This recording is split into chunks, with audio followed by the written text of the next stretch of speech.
Hello, let me introduce ourselves. My name is Nacha Fauziah Nur with my friends Anissa Najla, Anindya Rizky, and Afsa Anissa Nuriski from Group 7. Next.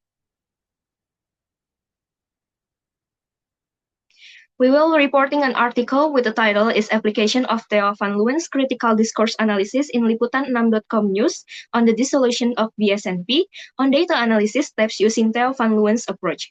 Next.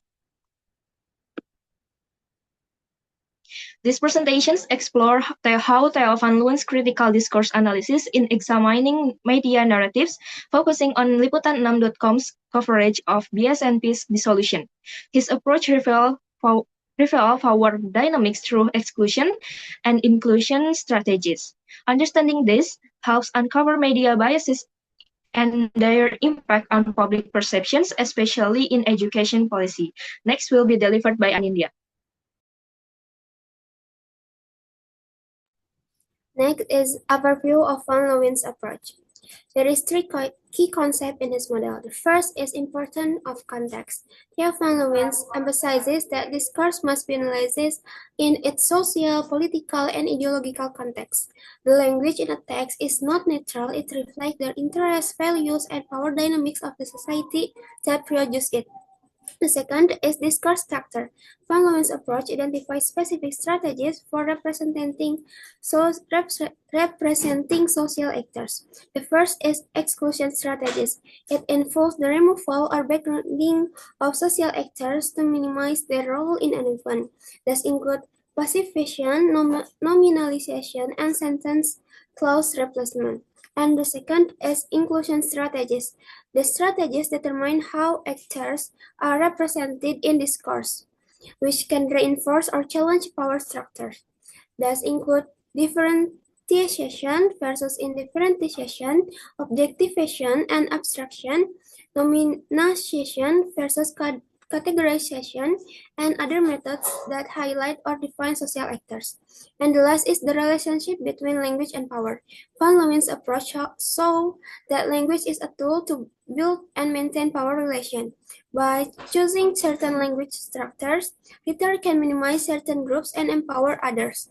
By applying Van Leeuwen's approach, this research uncovers how language choices in a news discourse reflect ideological biases and power relations.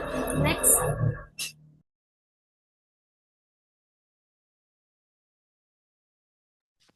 All right, the next is step by step. The first step is data collection. The data collected in the study is content analysis, and the second step is contextual analysis. There are 3 points. The first point is about social context. Media as a mass communication tool has a role in shaping public perception about an issue.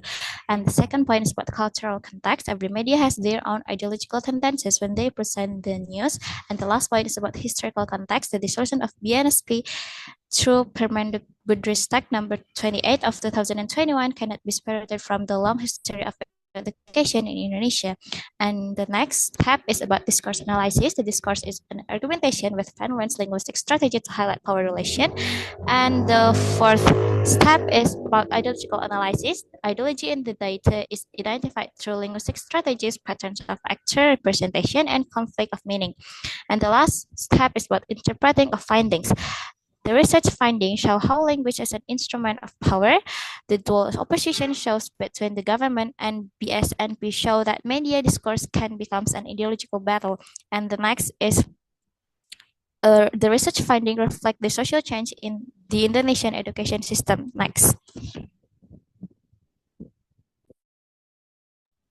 Okay, so here is examples, each step of the analysis. There is a 2-step. For the first is exclusion strategies, and the second is inclusion strategies.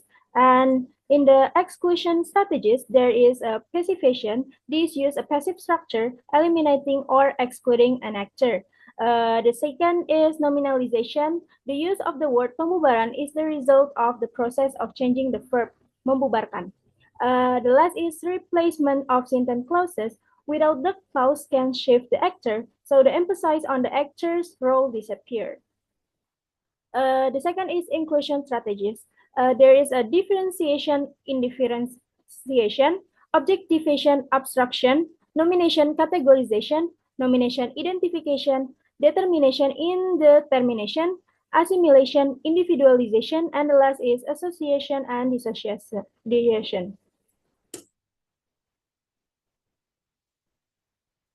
Okay, so for the conclusion, this study highlights how Van approach reveal power dynamics and ideological biases in the media, examined exclusionary strategies and inclusionary strategies which shape public perceptions. Van Leeuwen's approach effectively reveals how language constructs reality, influencing people's narrative.